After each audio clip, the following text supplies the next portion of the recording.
Hello.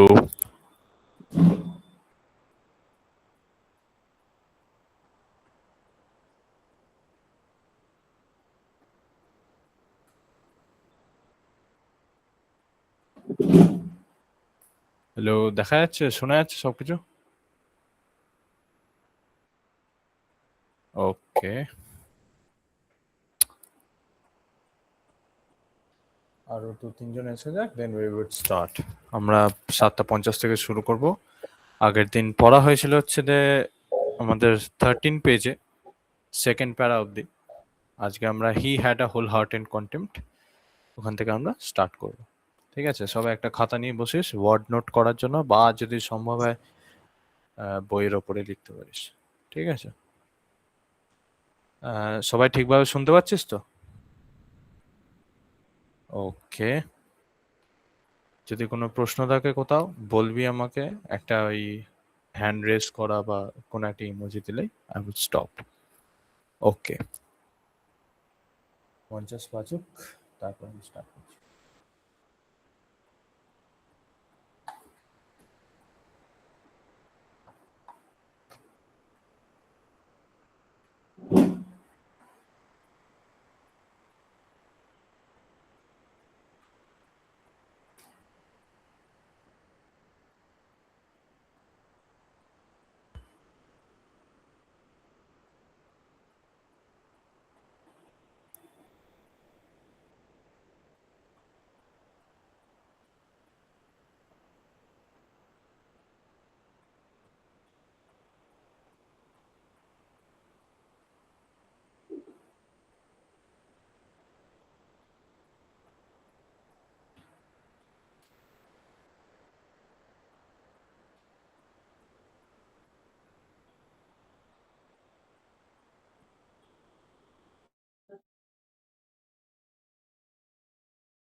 আচ্ছা আচ্ছা, আর এবার শুরু করি তাহলে। বেসিক্যালি আমরা আগের দিন যা পড়লাম যে ওনার প্রথমে আমরা কিছু ইন্ট্রোডাকশন পেলাম যে উনি ব্রহ্মজ্ঞানী হিসেবে জন্মগ্রহণ করেন, বা আরো যে ওনার যে মানে চিন্তা ভাবনার যে দুটো ভাগ ছিল সেগুলো আমরা সব জানলাম। ঠিক আছে, এরপরে যখন যা ওয়ার্ডের মানে বা যদি কোনো লাইন আবার বলে দিতে হয় আমাকে একবার মেসেজ করে দিবি, আমি ভয়েস মেসেজ বা কিছু একটা পাঠিয়ে দেবো। এবারে আমরা অন্য পার্টটা স্টার্ট করবো। Okay. He had a whole hearted contempt for what he regarded as squeamishness or mawkishness. এবার হোল হার্টেড কন্টেম্প্ট মানে, কন্টেম্প্ট কথাটা অর্থ হচ্ছে যে ঘৃণা, ঘৃণা বা অবজ্ঞা, মানে সেই ভ্যাল না দেওয়া, পাত্তা না দেওয়ার মতো। এখানে ঘৃণা বা অবজ্ঞা, কন্টেম্প্ট। হোল হার্টেড মানে কি, এবারে পুরো সম্পূর্ণ, হোল হার্টেড মানে পুরো তার হৃদয় জুড়ে, তাহলে সম্পূর্ণ অবজ্ঞা বা ঘৃণা ছিল ওইটার প্রতি। কিসের প্রতি?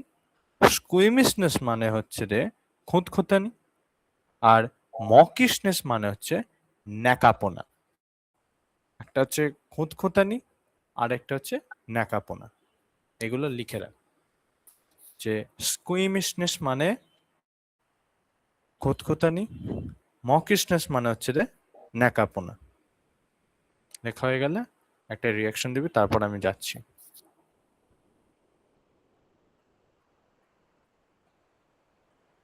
ঠিক আছে, মানে ওনার খুঁতখুঁতানি, ন্যাকাপোনা এসব নাকি সহ্য হতো না। এবার তোরা বলতেই পারিস যে কি ন্যাকাপোনার কথা বলছে, মানে কিসে? পুজোর যে রীতি আচার যেগুলো হয় না, সেইগুলোতে, সেগুলোতে আরে এইটা এটাই হতে হবে, বা ও একেবারে এইভাবে এইভাবে হতে হবে, ওই যে জিনিসগুলো ওগুলো ওনার একদম পছন্দ ছিল না। He wasted few words on me when I came to him with my difficulties about animal sacrifice in the temple. একবার মন্দিরে পশু বলির প্রতি মন্দিরে মানে যে পশু বলি দেওয়া হতো সেইটার বিরুদ্ধে অভিযোগ নিয়ে এসে একবার হচ্ছে আমাদের নিবেদিতা স্বামীজির কাছে যান। এবার স্বামীজি সেইটা নিয়ে বিশেষ কিছু বলেন না, ঠিক আছে। He made no reference, as he might have done, to the fact that most of us, loudly as we may attack this, have no hesitation in offering animal sacrifice to ourselves. এবার আমাদের এই যে আমরা এই যে প্রতিবাদ করি মন্দিরে পশু বলি নিয়ে, ওটার বিরুদ্ধে উনি হয়তো চাইলে এটাই বলতে পারতেন যে তোমরা এত পশু বলি করছো অথচ নিজেরা মাংস খেয়ে যাচ্ছ এদিকে, তখন কিছু হচ্ছে না, আর মন্দিরে একটু পশু বলি হলে একেবারে কি না কি, সেটা উনি চাইলেই বলতে পারতেন স্বামীজি, কিন্তু উনি ওটা বললেন না, ঠিক আছে। He offered no argument as he easily might have done, যেটা বললাম, উনি কোনো মানে কোনো কিছু যুক্তি দিলেন না, ওটার কোনো বিরুদ্ধে কোনো যুক্তি দিলেন না, যেটা উনি চাইলেই করতে পারতেন। Regarding the degradation of the butcher and the slaughterhouse under the modern system, আর সেই যুক্তিটার কথা বলতে কি বলা হচ্ছে, কি পড়াচ্ছ? এখন একটু তুই অনলাইন হয়েছিস এখানে সুমন? হ্যালো, পড়ানো হচ্ছে যে আগের দিন 13 পাতা হচ্ছে যে ফার্স্ট প্যারাটা অব্দি হয়েছিল, তারপর থেকে পড়ানো হচ্ছে, তুই একটা লাইন মিস করে গেছিস, পরে যখন ভিডিও রেকর্ডিংটা দিয়ে দেবো ওখানে দেখে নিবি, প্রথম মিনিটেই থাকবে। এরপরে যেটা বলছিলাম, হ্যাঁ আদি দাদা একবার দাঁড়াও, তুই আবার ছবিটা দেখো, পেজটা বুঝতে পারিনি ওখান থেকে শুরু হচ্ছে। পেজ নম্বর 13 সেকেন্ড প্যারা, আমি তো খুলেছি, লেখাটা বলো একবার। সেকেন্ড প্যারাগ্রাফ, তার সেকেন্ড প্যারাগ্রাফে কত নম্বর লাইনটা? 3 নম্বর। আচ্ছা, পেয়ে গেছি। হি থেকে হবে? হুম, ঠিক আছে ওখানটা হয়েছে, ওর পরের লাইনটা হবে। ঠিক আছে। He offered no argument, as he easily might have done, regarding the degradation of the butcher and the slaughterhouse under the modern system. যেটা আমি তোদেরকে বললাম যে বর্তমানে কসাইখানায় যে যা কিছু হচ্ছে আর কি, যেভাবে মানে একেবারে একসাথে পরে বহু পরিমাণে পশুদের এনে হত্যা করা হচ্ছে শুধুমাত্র কি মাংসের জন্য, সেইটার হয়তো উনি বিরুদ্ধে বলতেই পারতেন যে মন্দিরে একটা দুটো পশু বলি হলে কি বা হয়ে যাবে, উনি কিন্তু সেটা বলবেন না। Why not a little blood to complete the picture was his only direct reply to my objections. এবার ছবিটাকে সম্পূর্ণ করার জন্য একটুখানি রক্ত না হলেই নয়, উনি আমার প্রত্যুত্তরে বললেন। এই জিনিসটার একটা মানে আছে, সেটা হচ্ছে পরের লাইনগুলো এলে বুঝতে পারবে। And it was with considerable difficulty that I elicited from him and from another disciple of Sri Ramakrishna sitting near. Elicit মানে হচ্ছে যে কারোর থেকে কিছু বের করা, ঠিক আছে, এটা লিখে রাখ। এলিসিট মানে হচ্ছে যে কিছু বের করা বা সংগ্রহ করা, ইউজুয়ালি ইনফরমেশন হয়। বল বল। আরজুদা শুনতে পাচ্ছ? হ্যাঁ রে বল। হ্যাঁ বলছি, কোনখান থেকে হচ্ছে একটু বলো তো। হ্যাঁ কোনখান থেকে হচ্ছে একটু বলো তো। দাঁড়া, সুমন ক্যামেরাটা অফ কর। আচ্ছা ওই আমাদের টেক্সট বই ধরে তো, টেক্সট বই ধরে বলছি তো। বলছি দাঁড়া, 13 পেজে যা।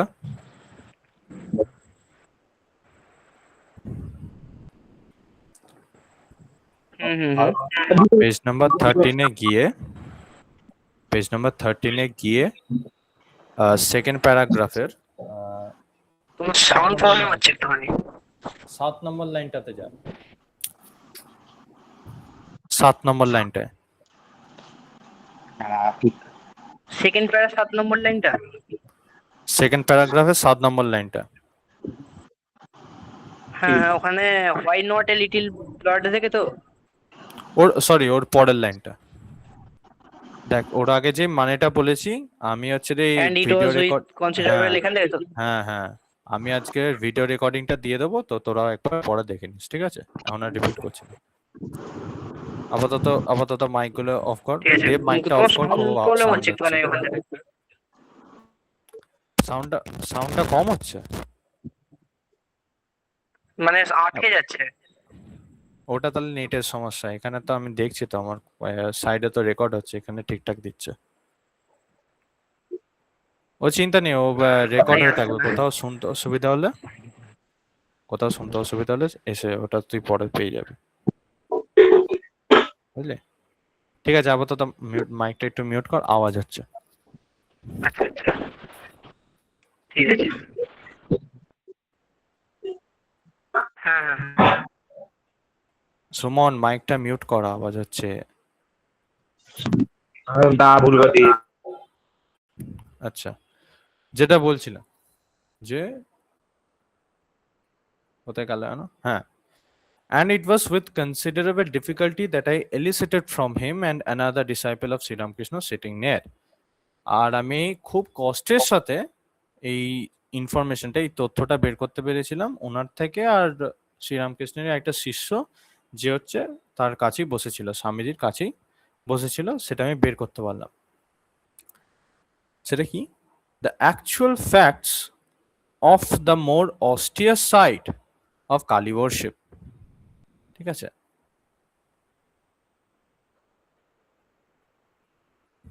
অস্টিয়ার কথাটার মানে হচ্ছে এই ক্ষেত্রে জটিল। ঠিক আছে, আমি কালী পুজোর যে আরো যে জটিল দিকটা রয়েছে, সেই জটিল দিকটার যে তথ্য বিভিন্ন, সেইটা আমি ওদের থেকে কষ্ট করে বের করলাম। সেই তথ্যটা কি? দ্যাট সাইড বা সেই দিকটা, that side which has transcended the sacrifice of others. যেটা কি? যেটা সাধারণ মানব যে যুক্তি, সেটাকে অতিক্রম করে যায়। মানে মানব যুক্তিতে কি, কারো কোনো অ্যানিমেলের স্যাক্রিফাইস ভালো নয়, কিন্তু সেই ওদের যে যুক্তিটা, সেই ক্ষেত্রে হচ্ছে মানব যুক্তিটা খাটে না।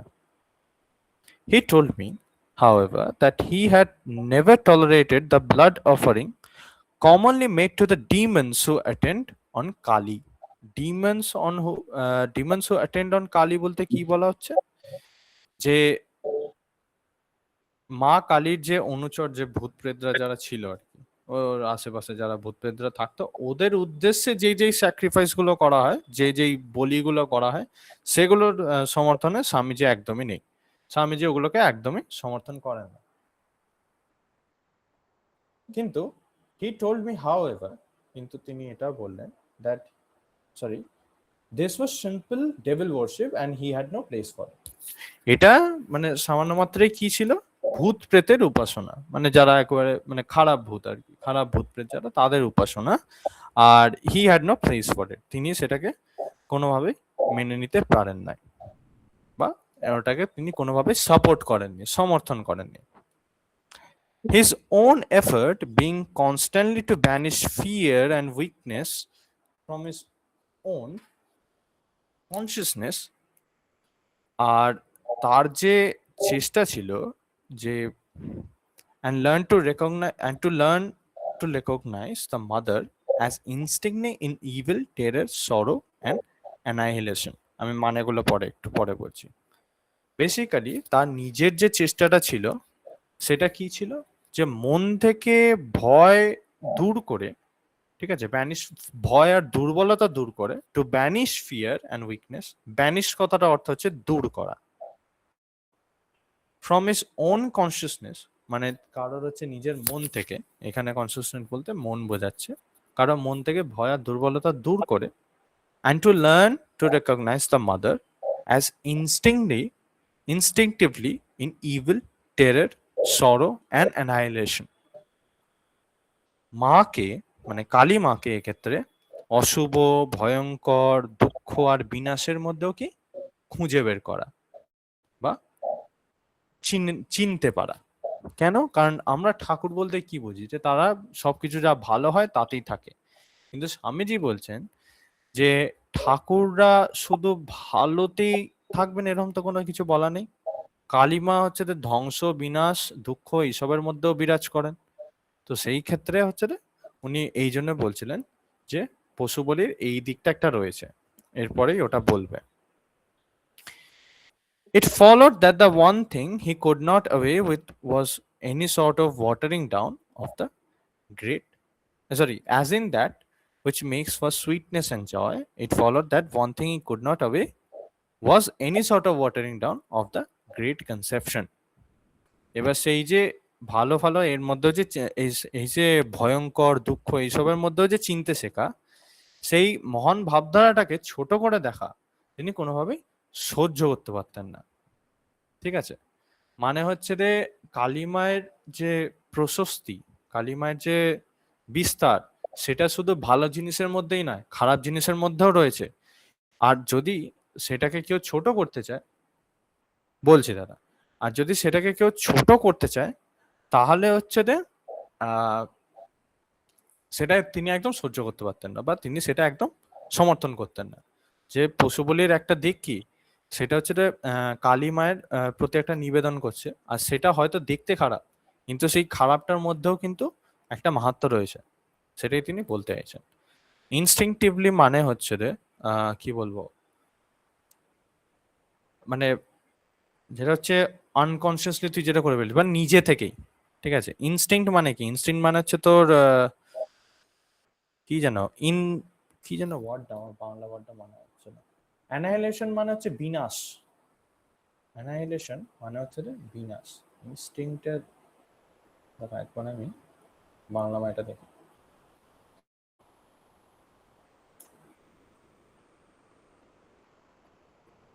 হ্যাঁ, সহজাত বা প্রবৃত্তি, যেটা প্রবৃত্তিগত ভাবে, মানে তোর যে প্রবৃত্তি রয়েছে না তোর মধ্যে কিছু কিছু, যেটা তুই হয়তো না জেনে করে ফেলিস, সেটাই হচ্ছে ইনস্টিংক্ট। এবার প্রবৃত্তি, টেরর মানে হচ্ছে ভয়, প্রবৃত্তি হচ্ছে রে এই ক্ষেত্রে ইনস্টিংক্ট। আর প্রবৃত্তিগতভাবে বা সহজাতভাবে যেটা তুই না জেনে করে ফেলিস, এর আক্ষরিক অর্থ মানে ইনস্টিংক্টিভলি আক্ষরিক অর্থ হচ্ছে সহজাতভাবে। তো এখানে তোর মানে হবে হচ্ছে যেটা তুই না জেনে নিজে থেকে করে ফেলিস। Fools, he exclaimed once as he dwelt in the quiet talk on the worship of the terrible, or on becoming one with the terrible. মূর্খ বলে একদিন বিস্ময়ের সাথে বা এবারে পুরো উত্তেজনার সাথে বলে উঠলেন, কখন, যখন হচ্ছে যে ভয়ঙ্কর ভয়ঙ্করী মূর্তির পূজা বা হচ্ছে যে ভয়ঙ্করী মায়ের সাথে একাত্ম হওয়া, মানে এক হওয়া আর কি, এক হওয়ার প্রসঙ্গে যখন শান্তভাবে কথা বলা হচ্ছিল, তখন তিনি ওটা উচ্চস্বরে বলে ওঠেন আর কি, মূর্খ। Fools, they put a garland of flowers round thy neck and then start back in terror and call thee the merciful. মূর্খ, মূর্খ বলছে তাদেরকে, কাদেরকে মূর্খ বলছে, যারা হচ্ছে তোমার তোমার গলায় হচ্ছে মুন্ডের মালা পরায়, ঠিক আছে, মুন্ডের মালা, তারপরে হচ্ছে রে ভয়ে ভয়ে তোমার দিকে চায়, then start back in terror and call the the merciful. মানে ভয়ে ভয়ে তোমার এরকম করে তোমার গলায় হচ্ছে মালা পরাচ্ছে, তারপরে তোমার দিকে ভয়ে তাকিয়ে রয়েছে, বা ভয়ে ভয়ে তাকিয়ে রয়েছে মানে কাঁপতে কাঁপতে আর কি, and call the the merciful, আর তোমাকেই আবার দয়াময়ী বলে। ঠিক আছে, and as he spoke, the underlying egoism of worship that is devoted to the kind God, to providence, the consoling divinity, without a heart for God in that earthquake or God in the volcano, overwhelmed the listener. এই লাইনটা ভালো করে শোন, ঠিক আছে। শ্রোতার যে যারা শুনছিল আর কি কথাটা, তাদের মধ্যে এই কথাটা এবার মাথায় কি ঢুকলো, মাথায় ঢুকলো যে ভূমিকম্প আর আগ্নেয়গিরি এইগুলো তো মানে কি বলি আমরা, মানে এগুলোকে খারাপ ফোর্স হিসেবে দেখি, the bad forces of nature, তাই না?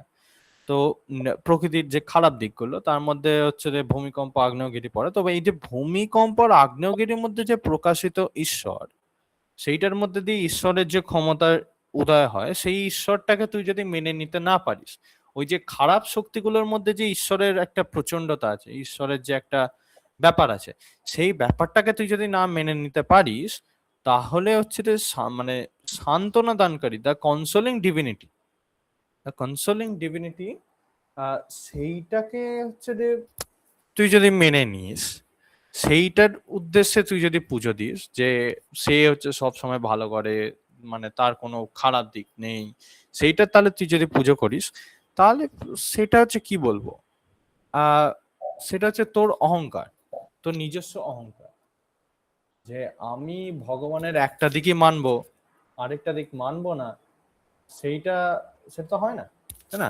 ইগোইজম যেটা এখানে দেখ, আন্ডারলাইন ইগোইজম, আন্ডারলাইন মানে হচ্ছে লুকিয়ে থাকা কিছু একটা, ঠিক আছে? ইগোইজম কথাটা অর্থ হচ্ছে অহংকার বোধ।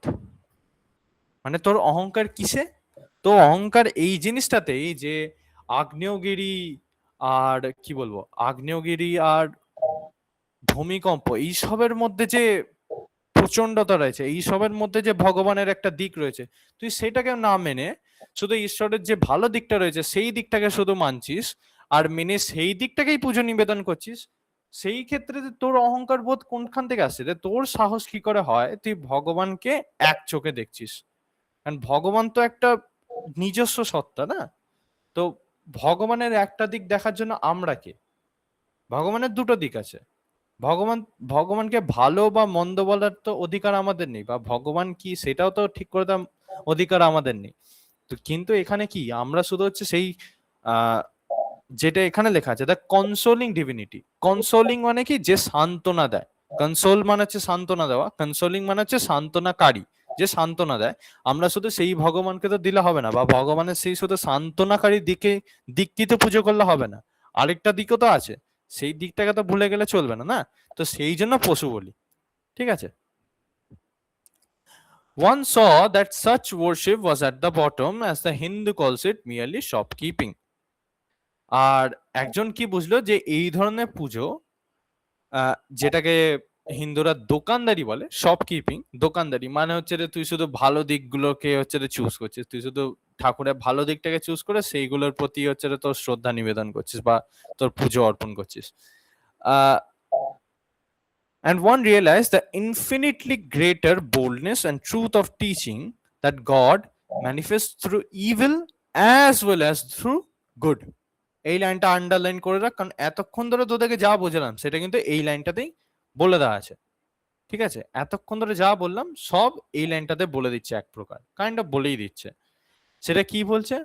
যে অনেকে এটাও বুঝলো যে এই শিক্ষাটাই বহু গুণে নির্ভীক, ঠিক আছে, বোল্ড অ্যান্ড সত্য, যে ভগবানের যে রূপ বা ভগবানের যে কি বলবো সত্তাটা, সেটা কি কি ভাবে আসে, সেটা হচ্ছে যে যেমন মঙ্গলের মধ্যে দিয়ে প্রকাশ হয়, যেটা ভালোর মধ্যে দিয়ে প্রকাশ হয়, মানে through good, as through evil as well, আর সেটা অমঙ্গলের মধ্যে দিয়েও প্রকাশিত হয়, মানে তোর সাথে যখন খারাপ হচ্ছে সেইটাতেও ভগবানের হাত আছে, আর তোর সাথে যখন ভালো হচ্ছে সেটাতেও ভগবানের হাত আছে, ঠিক আছে? ভগবানের বিস্তৃতি বোঝার ক্ষমতা আমাদের নেই, ভগবান কি করতে পারে সেইটার ক্ষমতা আমাদের, সেটা বোঝার ক্ষমতা আমাদের নেই। তাই যদি আমরা ভগবানের শুধু ঠিক দিকগুলো, শুধু ঠিক নয়, শুধু ভালো দিকগুলোকে আমরা পুজো করি, তাহলে সেটা আমাদের অহংকার বোধ, আর কিছুই নয়। তারপরে হচ্ছে যে one saw that the true attitude for the mind and will that are not to be baffled by the personal self was in fact the determination, in the stern words of the Swami Vivekananda, to seek depth not life, to hurl oneself upon the short sprint, to become one with the terrible forevermore. এবার আরেকজন কি বুঝলো, বা আরেকজনের মধ্যে কি দেখতে পেল, যে কোথায় গেল, হারিয়ে ফেললাম দাঁড়া। হ্যাঁ, that the true attitude for the mind and will that are not to be baffled by the personal self. এবার ব্যক্তিগত স্বার্থের দ্বারা ক্ষুদ্র ব্যক্তিগত স্বার্থের দ্বারা যে পরাজিত গণ্ডি, যে পরাজিত গণ্ডি সেটাকে অতিক্রম করতে গেলে যেই মনোভাবটা লাগবে আর যেই দৃঢ় শক্তিটা লাগবে, মাইন্ড মানে মনোভাব আর উইল মানে হচ্ছে দৃঢ় শক্তি বা কি বলবো ইচ্ছা শক্তি, সেটা হচ্ছে যে not to be baffled by the personal self, সেটা হচ্ছে নিজের যে তোর যে নিজের যে সেলফটা রয়েছে, তোর নিজের যে সত্তাটা রয়েছে, এটাকে আমি যদি সাধারণ ভাষায় বলি তাহলে হচ্ছে রে পার্সোনাল সেলফ। যেটা মনে কর সুমন হচ্ছে সুমন, সপ্তর্ষি হচ্ছে সপ্তর্ষি, মৌলি হচ্ছে মৌলি, সবার নিজস্ব একটা সত্তা রয়েছে। সুমনের মধ্যে কিছু কিছু বৈশিষ্ট্য আছে যেটা সুমনকে সুমন করে, ঠিক আছে? সপ্তর্ষির মধ্যে কিছু কিছু ব্যাপার রয়েছে যেটা সপ্তর্ষিকে সপ্তর্ষি করে। স্বপ্নদ্বীপের মধ্যে কিছু কিছু ব্যাপার রয়েছে যেটা স্বপ্নদ্বীপকে স্বপ্নদ্বীপ করে। তো সেই যে ব্যাপারগুলো, সেই যে সত্তাটা, সেই সত্তাটার সাথে যেন তোর যেন সেই সত্তাটা হচ্ছে রে কি বলবো, তোর মনোভাব আর তোর ইচ্ছা শক্তির পথে বাধা হয়ে না দাঁড়ায়, সেটাকে অতিক্রম করতে হবে। তাহলে যে আসল দৃঢ় সংকল্প, তাহলে যে was in fact the determination was in, দাঁড়া আমার একবার কল আসছে।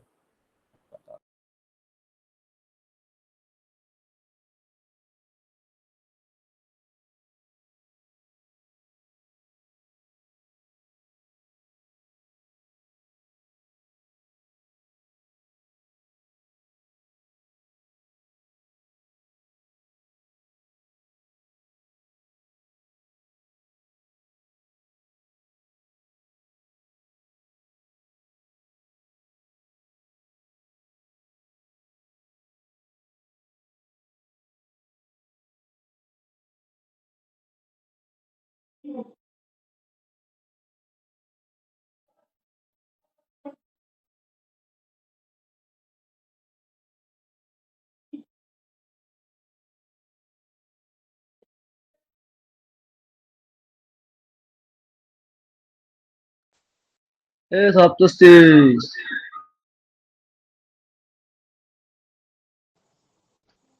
সুমনে আবার কি হলো রে? ও কৃষ্ণ, এই মুখটা খুলবো? মুখ চুপ। আচ্ছা, যাই হোক,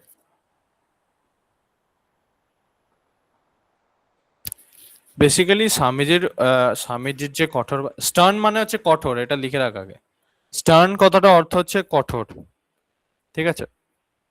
এটা লিখে না, তারপর আমি বাকিটা বলছি। লিখে না, এটা রিয়াক্টিভ, নাহলে হচ্ছে বুঝতে পারবো না। স্টার্ন কথাটা অর্থ হচ্ছে কঠোর। আচ্ছা, তো যে স্বামীজির কঠোর ভাষা, উনি কি বলেছিলেন? To seek death not life, জীবন নয় মৃত্যুকেই খুঁজতে হবে। To hurl oneself upon the sword's point, নিজেকে হচ্ছে যে তলোয়ারের মুখে ছুঁড়ে দিতে হবে। And to become to become one with the terrible forever মন। কেন? যাতে হচ্ছে চিরকাল সেই ভয়ঙ্করী জগৎজননীর সাথে একাত্ম হওয়া যায় বা এক হওয়া যায়। বেসিক্যালি হচ্ছে না, আমরা যেটাকে বলি না মুক্তি লাভ করা, ওইটাকেই মানে হচ্ছে এদের ভাষায় হচ্ছে ঠাকুরের সাথে বা ভগবানের সাথে একাত্ম হওয়া, মানে মিলে যাওয়া বা মিশে যাওয়া, ঠিক আছে? এটাই ওরা বলছেন।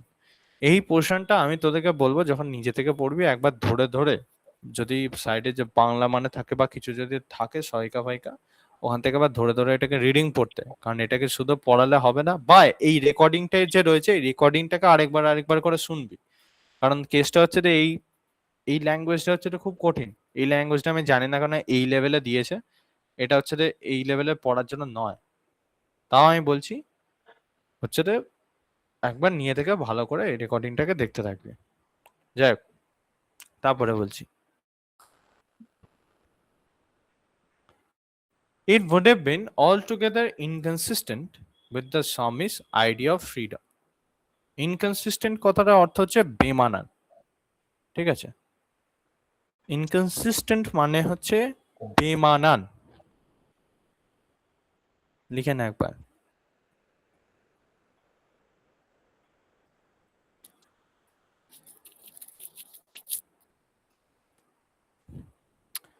সেই কি বেমানান? কোন আইডিয়াটা স্বামীজির স্বাধীনতা সম্পর্কে যে ধারণা, সেটার সাথে কি বেমানান ছিল? To have sought to impose his own conceptions on a disciple. To have sought মানে হচ্ছে যে পরপর মানেগুলো বলছি, এগুলোকে আবার লেখ।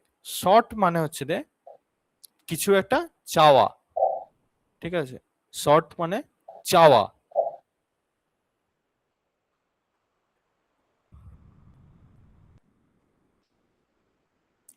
ইম্পোজ মানে হচ্ছে যে চাপিয়ে দেওয়া, জোর করে চাপিয়ে দেওয়া। ইম্পোজ মানে চাপিয়ে দেওয়া।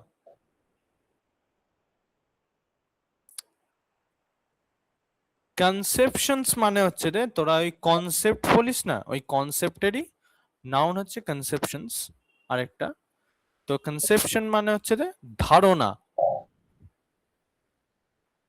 আর ডিসাইপল মানে হচ্ছে যে শিষ্য, ঠিক আছে।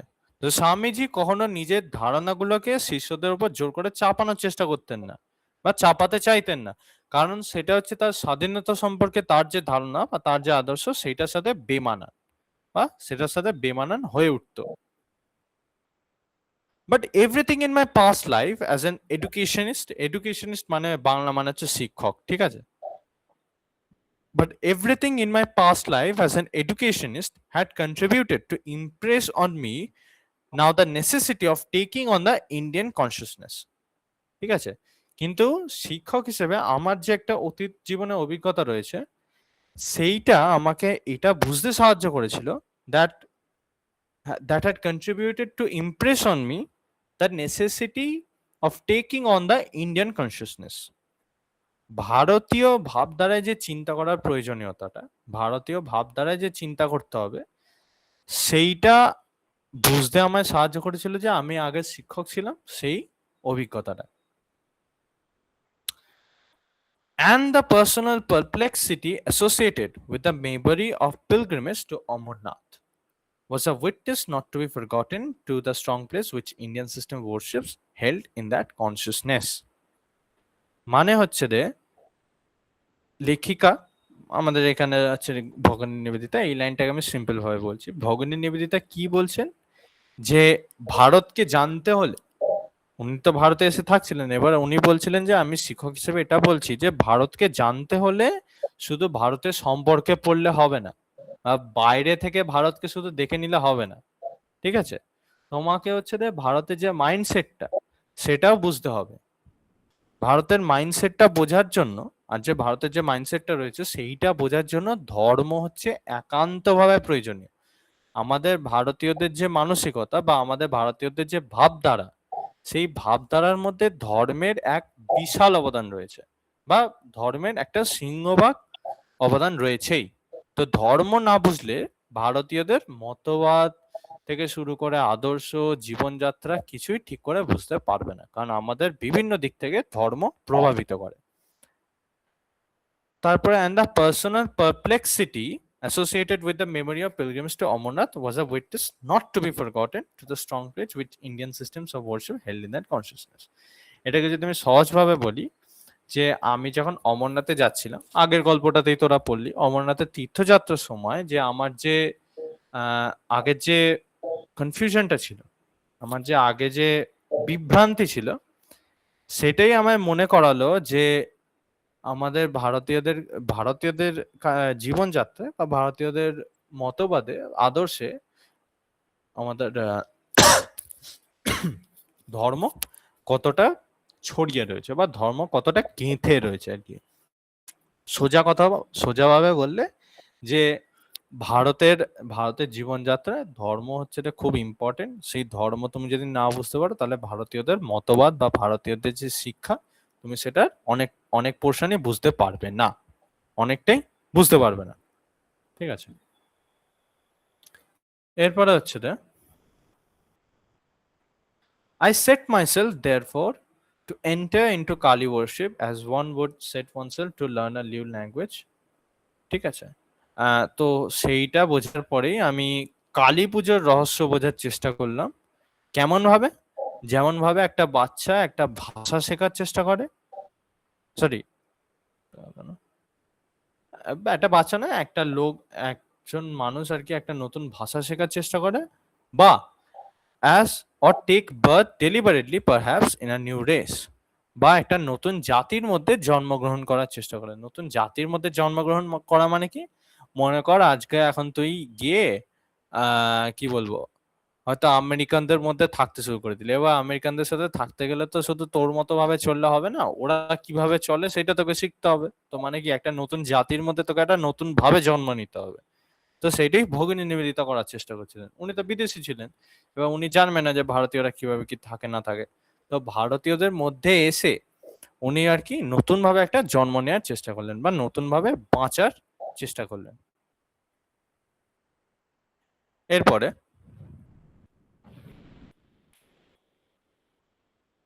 to this fact I owe it that I was able to understand as much as I did of our master's life and thought. আর এর জন্যে এই যে কালী পুজো সম্পর্কে যে আমি শিখতে চেয়েছিলাম, এই কালী পুজো সম্পর্কে শিখতে চাওয়ার জন্যই কিন্তু আমি আমার স্বামীজি বা আমার যে শিক্ষক তার জীবন ও চিন্তাধারা সম্পর্কে যতটা পেরেছি বুঝতে পেরেছি, মানে আমি যতটা যা বুঝেছি বা জানতে পেরেছি সেটা হচ্ছে যে আমার এই শিখতে চাওয়া নিয়ে বা শিখতে চাওয়ার জন্যই সম্ভবপর হয়েছে কালী পুজো সম্পর্কে। ঠিক আছে, তারপর হচ্ছে রে step by step, glimpse after glimpse, I began to comprehend a little. আর ধীরে ধীরে সময়ের সাথে সাথে বা গ্লিমস আফটার গ্লিমস বলতে হচ্ছে যে দৃশ্যের পর দৃশ্য আর কি, কিছু একটা দেখতে পাওয়া, মানে যত সময় যাচ্ছে তত উনি বিভিন্ন জিনিস দেখছেন, গ্লিমস পাচ্ছেন জিনিসপত্রে। গ্লিমস কথাটার বাংলা অর্থ আমি জানা, পুরো স্ট্রেট বাংলা অর্থ হচ্ছে যে এক ঝলক যে দেখতে পাওয়া, ওই ঝলক, এক ঝলক। ঠিক আছে, গ্লিমস মানে হচ্ছে এক ঝলক। লিখে নে, লিখে নিলে একটা রিয়াক্ট দিয়ে দিবি। গ্লিমস মানে হচ্ছে যে এক ঝলক।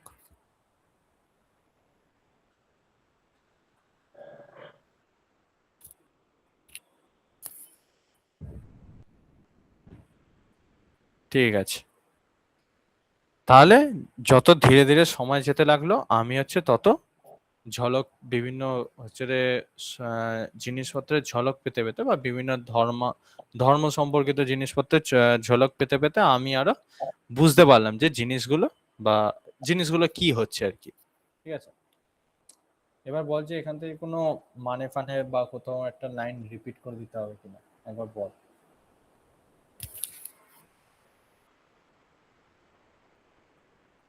কোথাও একটা যদি কিছু বলতে হয়, আচ্ছা ডেলিবারেটলি মানে হচ্ছে যে ইচ্ছা করে, আর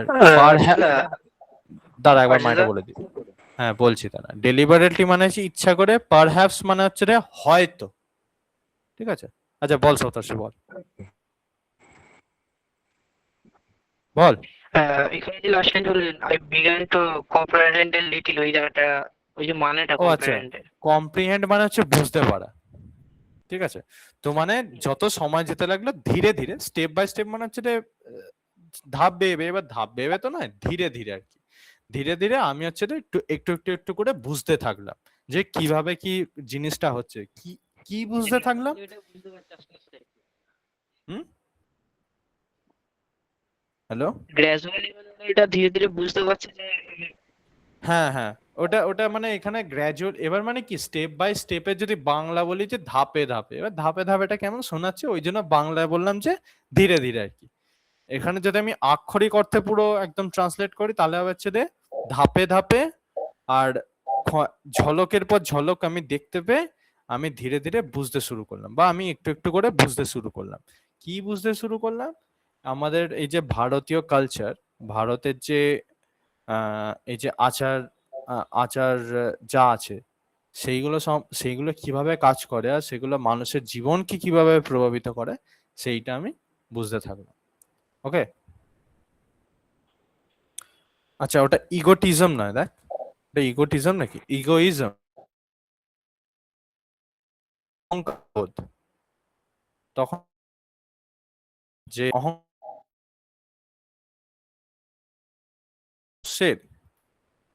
ফুডের ভালো দিকগুলোকেই শুধু ধরা আর খারাপ দিকগুলোকে না ধরার মধ্যে যে অহংকার বোধ, সেইটা হচ্ছে স্বামীজি তুলে ধরেছিলেন। আর অহংকার বোধ কেন, এবার তোরা বলতে পারিস? আমরা কে ঠিক করার যে ঠাকুর ভালো না খারাপ? ঠাকুর যেমন মনে কর নতুন জন্ম দেয়, ঠাকুর তো তেমন অনেকের প্রাণ কেড়েও নেয়, তাই না? তো সেইটা যখন হয়, তাহলে শুধু ঠাকুরের ভালো দিকগুলো দেখা উচিত নয়, ঠাকুরের খারাপ দিকগুলোকেও মেনে নেওয়া উচিত। তো আমার কি করা হয়, বা আমাদের অহংকার বোধ কি করা হয় যে শুধু আমরা ঠাকুরের ভালো দিকগুলোকে দেখি, তাকে পুজো করি, সেইটা কথা বলছেন। যেমন কালিমাকেই ধর না, কালিমা ফর এক্সাম্পল, কালিমার যেমন ভালো দিক রয়েছে, উনি যেমন দয়াময়ী, তেমন তো উনি দয়াময়ী নয়ও, কারণ ওনার ওনার তো গল্প আমরা সবাই জানি। সেইটাই বলা হচ্ছে। কিন্তু তার মানে যে উনি মানে কি বলবো, উনি যে তাই বলে যে খারাপই করে যাচ্ছে এরকমও তো নয়। তো সেইটাই আর কি, যে যেমন তাকে সেরকম ভাবে ধরো। ভগবান হচ্ছেন কি বলবো, মাল্টিফ্যাসেটেড, মানে ওনার প্রকৃতি একমুখী নয়, বহুমুখী, আর বহুমুখীটাকেই ধরা উচিত। কিন্তু আমরা কি, আমরা আমাদের অহংকারের জন্য তাকে একমুখী হিসেবে দেখি, সেটাই হচ্ছে আমাদের সমস্যা। ওটা স্বামীজি বলছেন। আচ্ছা, যাক। And in matters religious, right? And in matters religious, he was, without knowing it, a born educator. আর ধর্মের ব্যাপারে উনি আর কি মানে অজান্তেই, নিজের অজান্তেই ছিলেন হচ্ছে একজন জাত শিক্ষক। জাত শিক্ষক বলতে মানে হচ্ছে যে একদম যে মানে হচ্ছে ছোট থেকেই জানে যে কিভাবে কাউকে কিছু শেখাতে হয়। আর ধর্মের ব্যাপারে স্বামীজিও ওরকমই ছিলেন। ধর্মের ব্যাপারে উনি জিনিসপত্র এত সুন্দরভাবে এক্সপ্লেন করতে পারতেন যে ওনাকে দেখেই মনে হতো যেন যে ওনার এইটা একদম ন্যাচুরাল ট্যালেন্ট, উনি জন্ম থেকে এটা যেন করে আসছেন। He never checked a struggling thought, তিনি কখনোই হচ্ছে যে মানে একটা চিন্তা যখন নির্দিষ্ট রূপ নেওয়ার চেষ্টা করছে, তিনি সেটাতে কখনো বাধা দিতেন না। স্ট্রাগলিং থট মানে কি? স্ট্রাগলিং থট মানে হচ্ছে যে হয়তো কেউ কিছু একটা বুঝতে অসুবিধা হচ্ছে, বা কেউ একটা জিনিস হচ্ছে যে ঠিক করে দেখতে পাচ্ছে না, তো সেই যে থটটা, সেই যে চিন্তাটা, সেটাকে হচ্ছে যে উনি কখনো বাধা দিতেন না। ঠিক আছে, আমি দাঁড়া এক্ষুনি একবার আসছি।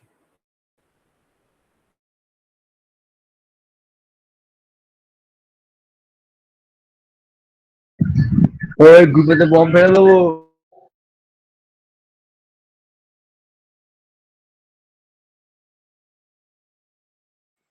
ফালতু বকিস না, চুপচাপ ক্লাসটা কর। বমটা ফেলছি একটু পর কালকে। গাঁজা খেয়েছিস না, কেন বকছিস? চুপচাপ কর না। হ্যালো, পিছনে দেখ। এই সুমনাথ দেব, এই কলটা কিন্তু রেকর্ড হচ্ছে, ফালতু বকিস না, তখন থেকে বলে যাচ্ছি। যাই হোক, স্ট্রাগলিং থট বলতে কি, স্ট্রাগলিং থট মানে যেটা হচ্ছে যে যেই চিন্তাটা হয়তো মনে কর তুই একটা কিছু ভেবেছিস, ঠিক আছে, হয়তো কিছু একটা কবিতা, বা হয়তো তোর মাথায় হয়তো কিছু একটা অঙ্কটাকে কিভাবে সলভ করতে হবে তুই ভেবে নিয়েছিস, কিন্তু যখন করতে যাচ্ছিস তোর অসুবিধা হচ্ছে যে হ্যাঁ আমি তো এইটাকে এইভাবে ভাবলাম কিন্তু এইভাবে ঠিক যাচ্ছে না, এটাই কি এইভাবে করব নাকি ওইভাবে করব, এই যে এই জিনিসটা, এই যে তোর মাথায় যে আসছে কিন্তু আসছে না, ওই যে সেই বলে না পেটে রয়েছে কিন্তু মুখে আসছে না, ওই রকম জিনিসটা, ওইটাকে যখন হতো কারোর, বা ওই যে চিন্তাটা যখন হয়তো কারোর মাথায় আসছে, তিনি সেটাকে কখনো দমিয়ে দিতেন না। দমিয়ে দেওয়া মানে চেক, ওই যে এখানে চেক মানে হচ্ছে তো চেক করছে না, এখানে মানে হচ্ছে দমিয়ে দেওয়ার কথা বলছে, এটা লিখে রাখ। চেক মানে হচ্ছে দমন করা, আর স্ট্রাগলিং মানে হচ্ছে এই ক্ষেত্রে, স্ট্রাগলিং কথাটা মানে কি করে লিখে রাখবে আমি জানি না, আমি তোকে হচ্ছে গ্রুপে পাঠিয়ে দিচ্ছি এটা, ঠিক আছে, এটা আমি গ্রুপে পাঠিয়ে দিচ্ছি।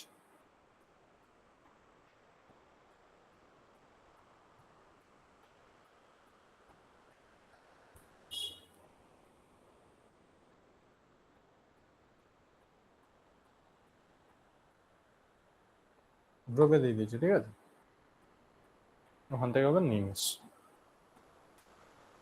আর যারা যারা গ্রুপে নেই, আর আমি শেষে হচ্ছে তোদের সাথে কিছু কথা আছে, ঠিক আছে, একটু দাঁড়িয়ে যাস, ক্লাসটা শেষ হলে চলে যাস না, আমরা আর একটা প্যারাগ্রাফ করব, আর আমি এটার জন্য একটু সময় নিয়ে করব, যখন অনলাইনে ট্রান্সফারই হয়ে গেছে আমি সময় নিয়ে এটাকে পড়াতে চাই, কারণ এই টেক্সটটা খুব কঠিন, আর এইটা নিয়ে আমি অন্তত মনে কর বেশ কয়েকটা পরীক্ষা নেবো। যখন আমি ছুটিতে আসবো আমি তোদেরকে জানিয়ে রাখবো, ঠিক আছে, সেরকম ভাবে আমি আগে থেকে কথা বলে রাখবো, যদি সম্ভব হয় তোরা আসবি। যাই হোক, আহ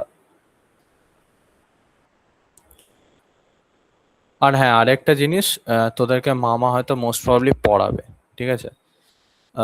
কারণ পড়াবে বলতে কি, এখন নয়, আপাতত এই 2 মাস তুই ধরে রাখ ছুটি, দেব কিছু বকিস না। আপাতত মনে কর এই 2 মাস ছুটি, তারপরে যদি সবকিছু ঠান্ডা হয়ে যায় তাহলে তোদের আবার যেমন নর্মাল ছিল সেরকম হয়ে যাবে, ঠিক আছে? ওটা মামার সাথে কথা হয়েছে, মামা মেনে নিয়েছে। তোদের সাথে বোধহয় আরেকবার হয়েছিল কথা, তাই নাকি? আমার সাথে কতগুলো সব কথা হয়ে গেছে। আচ্ছা, খুব হ্যাঁ ভালো। ওই যেটা আমি বললাম সেটাই বলেছে আর কি। আহ, তো এবার এইরকম ভাবে ধরে চ, ঠিক আছে? আর যদি তারপরে না হয় আমি দেখছি কি ব্যবস্থা করা যায়, তোদের মানে কিছু ভুগতে হবে না, এই এই ওরা যা আরিয়া করতে তুমি কি করুক। অনলাইন ক্লাস করে নেবে এরকম ভাবে? হ্যাঁ, এরকম করে আমি তো করাবো, আমি টেক্সটটা শুরু করছি, এটা আমি শেষ করে দেবো, ওটা নিয়ে চিন্তা নেই। শুধু মানে কি, এবার হচ্ছে আমি তোদের থেকে এখন আমাগুলো টাইম গুলো আজকে হচ্ছে শেষে আমরা ঠিক করে নেবো যে তোদের কখন কখন ফাঁকা আছে, কারণ আমার সেখানে কি জানিস তো, সেখানে হচ্ছে আমার খুব স্ট্রিক্ট রুটিন। তো আমাকে আগে থেকে না জানলে আমার খুব অসুবিধা হবে, কারণ এবার আমার ছুটি শেষ, ওখানে অরিন্দা, ফিরে যেতে হবে তো। হ্যাঁ বল। শুনতে পাচ্ছ? হ্যাঁ হ্যাঁ হ্যাঁ, বলছি, শুনতে আগের পাচ্ছি, ক্লাসে বল। তো জয়েন করতে পারিনি, একটা সমস্যার জন্য। ওইটাই তো বলছি, সমস্যার জন্য রেকর্ড জয়েন আছে, করতে পারিনি, আমি তা ওইটা আপলোড করে কিভাবে দেবো। রিকভার করবো? রেকর্ড আছে, আমি আপলোড করে দেবো। আচ্ছা আচ্ছা। আজকে আমি মানে আমি হচ্ছে হ্যাঁ হ্যাঁ। রেকর্ডটা আমি আপলোড করা হয়নি, আমার হচ্ছে একটা সমস্যা ছিল, আমি রেকর্ডিংটা তারপরে পেয়ে গেছি, ঠিক আছে? ওটা আপলোড করে দেবো, তুই দেখে নিবি, ঠিক আছে? তার মানে কোনো আজকে অসুবিধা নেই। আগের দিনেরটা করে দেবে? আজ আমি দুটোই আপলোড করে দেবো, আজকের যেটা রেকর্ড হচ্ছে আর কালকের যেটা হয়েছে, আগের দিনের যেটা হয়েছে হ্যাঁ আর কি। হ্যাঁ ঠিক আছে, অসুবিধা নেই। আচ্ছা, যাই হোক। হ্যাঁ হ্যাঁ, ঠিক আছে। আহ হুম being with him one day when an image of Kali was brought him, and noticing some passing expression, I suddenly said, তো একদিন আমরা বসে আছি তার কাছে, আর তখনই হচ্ছে একটা সেই জায়গা দিয়ে কালী মায়ের একটা প্রতিমা আছে, একটা মানে ঠাকুর নিয়ে যাচ্ছে, ঠিক আছে? তো সেইটাকে দেখে আমার মনে একটা ভাবনা এলো, ঠিক আছে? Noticing some passing expression, I suddenly said, আমি তখন ওই জন্য সেই ভাবনাটা আসতে আমি হঠাৎ করে বলে উঠলাম যে পারহ্যাপস স্বামীজি, আচ্ছা স্বামীজি হয়তো তো এটাও হতে পারে, পারহ্যাপস মানে একটু আগে বললাম না, হয়তো Kali is the vision of Shiva, ইসি, যে কালিমা হয়তো শিবের ধ্যানে উপলব্ধ একটা রূপ, তাই নাকি? যে কালিমা শিবেরই শিবের যে ধ্যানে আছে, শিবের ধ্যানে হয়তো কালিমা হচ্ছে তারই একটা অন্য রূপ, ওটা হয়তো তার মাথায় একটা চিন্তা এসছে। He looked at me for a moment, Swamiji আমার দিকে কিছুক্ষণের জন্য তাকিয়ে রইল। Well, express it in your own way, he said gently. Express it in your own way. হ্যাঁ, ভালো, বেশ, হতেই পারে।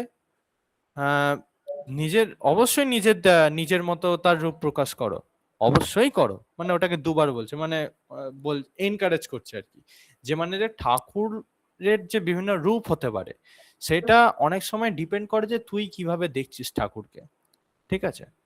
তো ওইটা স্বামীজি এনকারেজ করতেন, যে ঠাকুরের যে বিভিন্ন দিক রয়েছে সেটা তো মানুষের পক্ষে সব জানা সম্ভব নয়। তো সেই ক্ষেত্রে তোর যদি মনে হয় যে ঠাকুর হয়তো এইরকম, হতেই পারে, না হওয়ার তো কোনো কারণ নেই, সেটাই স্বামীজি বলছেন। Another day he was going with me to visit the old Maharshi, the old, আরেকদিন উনি আমার সাথে যাচ্ছিলেন দ্য টু ভিজিট, দেখা করতে, দ্য ওল্ড মহর্ষি দেবেন্দ্রনাথ ঠাকুর। এবার দেবেন্দ্রনাথ ঠাকুর কে সেটা তো তোদেরকে বলতে হবে না, তোরা অলরেডি চিনিস। তো ওল্ড, এই ক্ষেত্রে ওল্ড মানে হচ্ছে যে প্রবীণ, মানে যার বয়স হয়ে গেছে, বয়স্ক, তখন তিনি মানে বয়স্ক হয়ে গেছে। In the seclusion of his own of his home in Jorasanko. Seclusion কথাটা অর্থ কি? সেক্লুশন কথাটা অর্থ হচ্ছে নির্জনতা, লিখে নে। সেক্লুশন কথাটা অর্থ হচ্ছে নির্জনতা, মানে যেখানে কেউ নেই আর কি, উনি একাই রয়েছেন। এটা লিখে নে, তারপর একটা রিয়াক্ট দিবি। সেক্লুশন মানে নির্জনতা।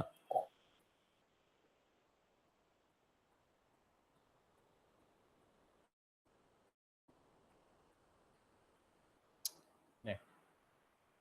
তো উনি নিজের জোড়াসাঁকোর বাড়ির নির্জনতায় ছিলেন। তো অ্যান্ড বিফোর উই স্টার্টেড, আর আমরা শুরু করার আগে বা আমরা কথাবার্তা সরি আমরা যাত্রা শুরু করার আগে, he questioned me about a death scene at which I had been present the night before. তিনি আমি আগের দিন রাত্রিবেলা একটা মানুষ আর কি মারা গেছিল, বা একটা মানুষের অন্তিম সময়ের তার জীবনে অন্তিম সময়ে আমি সেখানে উপস্থিত ছিলাম। তো সেই দৃশ্যটা নিয়ে আমাকে স্বামীজি একটা প্রশ্ন করলেন, মানে আগের দিন রাতে হয়তো কেউ মারা গেছে সেখানে হচ্ছে বা মারা যাচ্ছিল, তখন হচ্ছে ভগিনী নিবেদিতা গেছিলেন, আর সেইটা নিয়ে স্বামীজি একটা প্রশ্ন করলেন তাকে। ঠিক আছে, I told him eagerly of the sudden realization that had come to me. আর আমি তারপরে আমার নিজের একটা হঠাৎ উপলব্ধি থেকে তাকে সাগ্রহে বললাম, হঠাৎ উপলব্ধি এখানে কোনটা, সাডেন রিয়েলাইজেশন। সাডেন মানে হচ্ছে যেটা হঠাৎ, সাডেন মানে তোরা জানিস, রিয়েলাইজেশন মানে হচ্ছে উপলব্ধি, মানে কিছুটা হঠাৎ করে মাথায় আসা বা বুঝতে পারা। যে হয়তো অঙ্ক করছিস, অঙ্ক করতে করতে you had a sudden realisation, হঠাৎ করে অঙ্কটা উপলব্ধি করতে পারলি আর তারপরে অঙ্কটা পুরো সলভ করে দিলি। তো এইটা আর কি ওইখানে সেম ভাবে যাচ্ছে। I had a sudden realization that religions were only languages and we must speak to a man in his own language. বিভিন্ন ধর্ম আসলে কিন্তু বিভিন্ন ভাষা, আর আমাদের উচিত একজন মানুষের সঙ্গে তার নিজের ভাষায় কথা বলা। ঠিক আছে, এই জিনিসটা মানে হচ্ছে যে বিভিন্ন জনের কাছে বিশ্বাস বিভিন্ন। আমি ধর্মের দিক দিয়ে বলছি না, আমি উন্নত দিকে উদাহরণ দিচ্ছি। মনে কর আমি যদি এখন একটা ফুটবল কারো কাছে রাখি, মনে কর এই যে ওয়ার্ল্ড কাপের এইবারের যে ওয়ার্ল্ড কাপের ফুটবলটা আমি হয়তো তোদের সামনে রাখলাম, ঠিক আছে, অনেকেই লাফাবি যে হ্যাঁ বাপরে এই ওয়ার্ল্ড কাপের ফুটবল এ তো দারুণ দেখতে, এটা কোত্থেকে পেলে। ঠিক আছে, তোর কাছে ওটা কিন্তু শুধু ফুটবল না, ওটা তোর কাছে হচ্ছে এই ওয়ার্ল্ড কাপের ফুটবল, সেই দামি আদিদাসের ফুটবলটা। এবার আমি মনে কর কেউ হয়তো ফুটবল দেখে না, ওই জানে আর কি ফুটবল কি, অত তার যায় আসে না, আমি তার কাছে গিয়ে ফুটবলটা দিলাম, আমি তাকে ওই ফুটবলটাও যে দেবো সেটা হচ্ছে ওর কাছে একটা ফুটবল, আর যদি সাদা কালো যেটা নর্মাল ফুটবল হয় সেটাও যদি দিই সেটা হচ্ছে তার কাছে ফুটবল। দুটোর মধ্যে হয়তো ডিফারেন্স তার কাছে এটাই যে সেটা ডিজাইনটা আলাদা, কিন্তু ওটাতে এইবারে ওয়ার্ল্ড কাপের ফুটবল, তারপরে আদিদাসের প্রিমিয়াম ফুটবল, সেই সব কিন্তু তার কাছে যায় আসে না, কারণ সে জানেই না, সেটা তার ভাষা নয়, ফুটবল তার ভাষা নয়, বা ফুটবলের গুরুত্ব তার কাছে অনেক কম বা হয়তো নেই গুরুত্ব। তো ওইটাই এখানে কি বলছেন যে বিভিন্ন মানুষের কাছে বা বিভিন্ন যে ধর্ম সেটা হচ্ছে আখেরেই বিভিন্ন ভাষা, আর সেই বিভিন্ন যে ভাষা আমার মনে হয় যে বিভিন্ন মানুষের সাথে যে তার নিজের ভাষা রয়েছে সেইটাতেই কথা বলা উচিত। এটা মানে ওখান থেকে উনি একটা রিয়েলাইজ করেছেন। ঠিক আছে,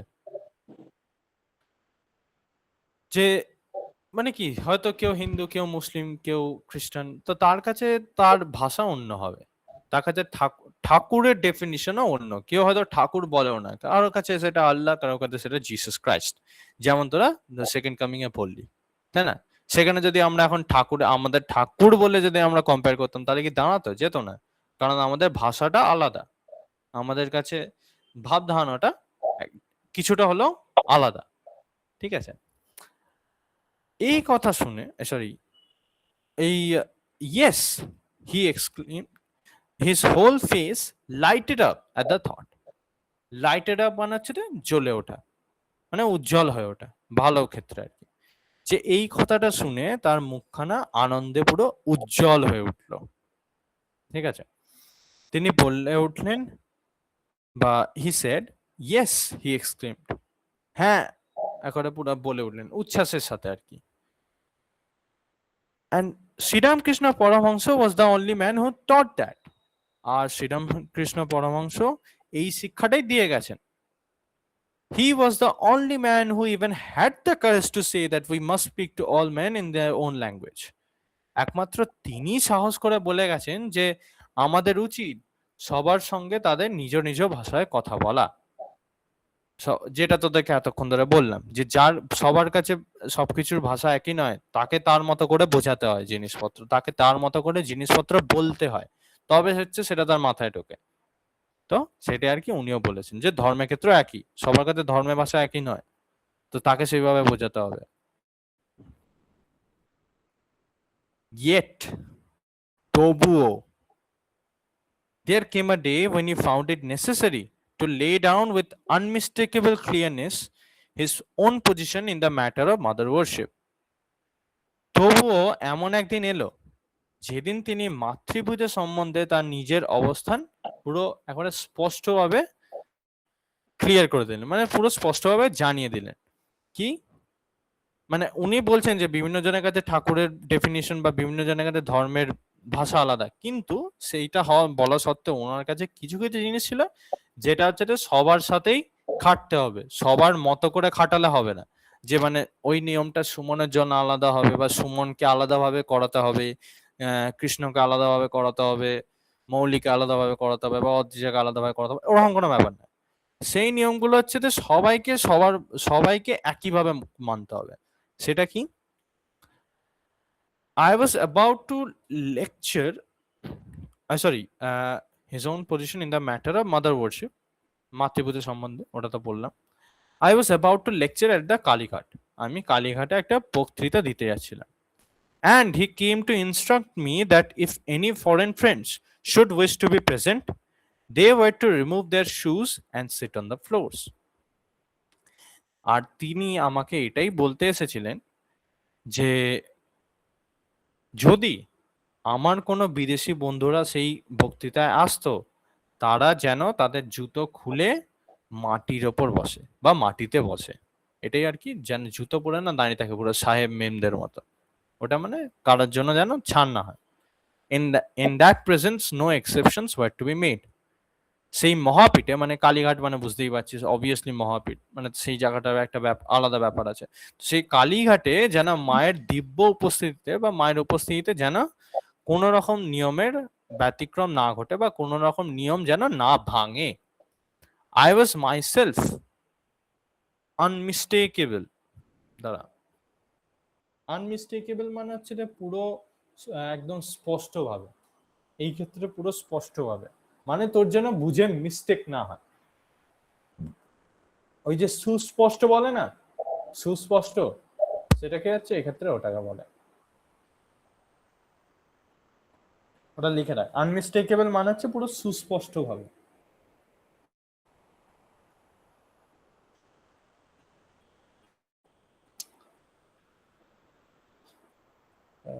হ্যাঁ, in that presence no exceptions were to be made.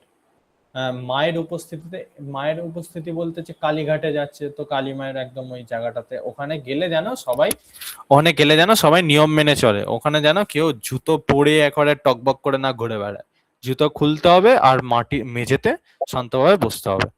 I was myself to be responsible for this. আর সেই বিষয়টা যেন ঠিকভাবে পালন করা হয় সেটার দায়িত্ব কার ওপর ছিল? আমার ওপর, মানে লেখিকার ওপর। ঠিক আছে, এবার একবার তোরা জিনিসটাকে একবার চট করে রিডিং দিয়ে নে, আমি এক্ষুনি একবার আসছি 1 মিনিটের মধ্যে। তোদের যা যেখানে কোয়েশ্চেন আছে ভয়েসে বলিস, টাইপ করিস না, ভয়েসে বললে বেটার হয়, তাহলে হচ্ছে আমি বুঝতে পারবো ভালো করে। ওকে, আজকে এতটাই থাকবে, কেউ বেরোস না কিন্তু, কেউ বেরোস না কল থেকে, কারণ এরপরেও কিছু ইম্পর্টেন্ট কথা আছে।